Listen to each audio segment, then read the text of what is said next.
आज कौन सी संधि? यण संधि।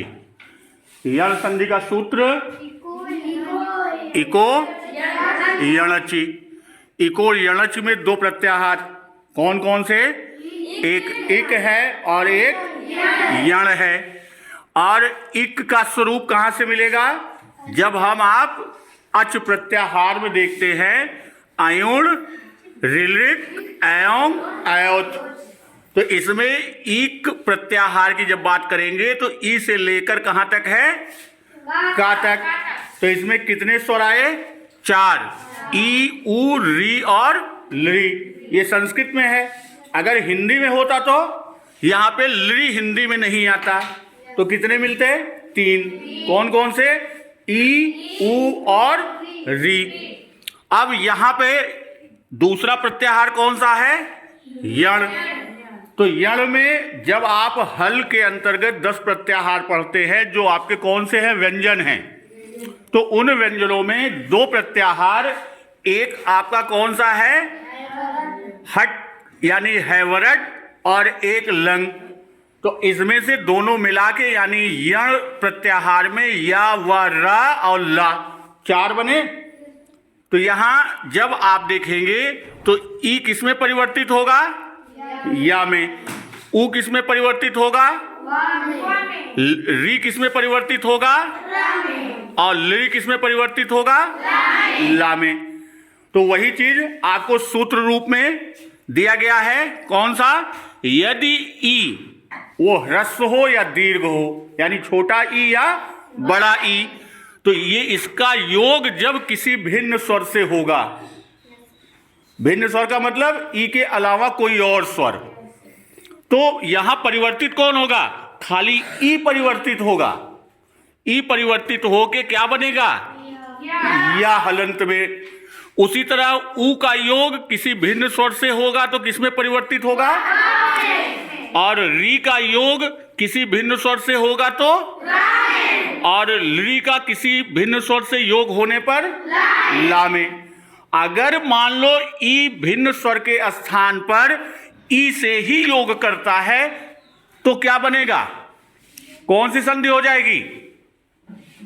ई का ई से योग होने पर कौन सी संधि हो जाएगी? दीर्घ संधि। दीर्घ संधि यही तो कहा गया था, अकह सवर्णे दीर्घ। अकह सवर्णे दीर्घ। अक प्रत्याहार के यदि समान, अब ये आपका अक है ना, आ ई उ री लृ, णा और का नहीं लिया जाता, तो ये आपके 5 ये आपस में मिलेंगे तो क्या हो जाएंगे? दीर्घ। तो ई का योग ई से होगा, उ का योग उ से, री का योग री इससे होगा स्वयं से, तो वो किस में परिवर्तित होगा? वह दीर्घ संधि यानी अपने दीर्घ रूप में परिवर्तित हो जाएगा। जैसे आ का योग आ से हुआ, या ई का योग ई से हुआ। रवि धन ईसह, तो क्या हो जाएगा? रवीसह। यानी वा में जो छोटी ई है वह दीर्घ में परिवर्तित होके किस में हो जाएगी? वा में बड़ी ई लग जाएगी, दीर्घ ई का मात्रा, यानी रवीसह हो जाएगा। और यहां क्या कह रहा है? यहां कह रहा है कि ई उ री लृ का किससे हो? भिन्न स्वर से। अगर अपने से भिन्न स्वर से ये योग करती है तो ई परिवर्तित होती है किसमें? या में। अब इसका एक उदाहरण, जैसे आपका शब्द है, क्या है? प्रति धन 1। अब यहां संधि में हमने बताया था कि पहले खंड का अंतिम ध्वनि और दूसरे खंड की आरंभिक ध्वनि यानी पहली ध्वनि। तो यहां इसकी अंतिम ध्वनि कौन सी है? ई है, और इसका योग इसके किससे हो रहा है? तो ये क्या है? भिन्न है, तो ई किसमें परिवर्तित हो जाएगा? ई किसमें? या में। और ये धन ए, और बचा इधर क्या है? प्रा। क्या बचा है? और ता हलंत, चूंकि स्वर निकल गया है। और इधर क्या बचा? ए निकलने के बाद का।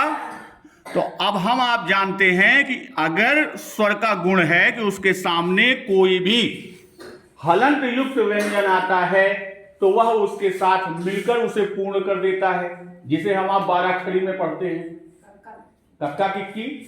तो अब यहां पर या और ए मिल के क्या बन गया, ये बन गया। अब बाकी को उतार दो, प्रा और ता हलंत है तो वो आधा ता हो गया, और का तो आपका कौन सा शब्द बन गया, प्रत्येक। अब इसी तरह एक प्रश्न आप लोग लगाइए, अति धन अंत, अति धन अंत, अति धन अंत, आप लोग अब इसको बताइए क्या बनेगा।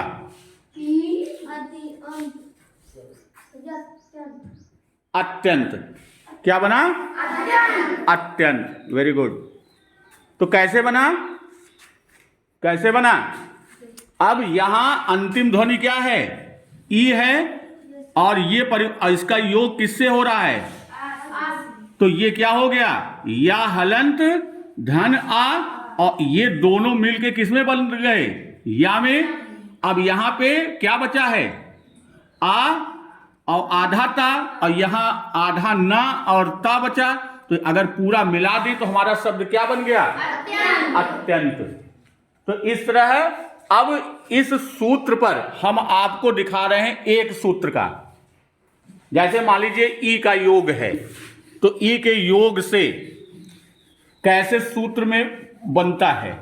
जैसे भिन्न स्वर हैं कि ई का योग किससे हो रहा है, ई का योग आ से होगा तो ये क्या हो जाएगा, या हलंत धन आ बराबर या। किताब में आपको सीधे दे देते हैं कि ई का योग आ से होने पर यह परिवर्तित हो जाता है या में, जो कि इसमें एक स्टेप कौन सा, या हलंत धन आ, ये गायब कर देते हैं।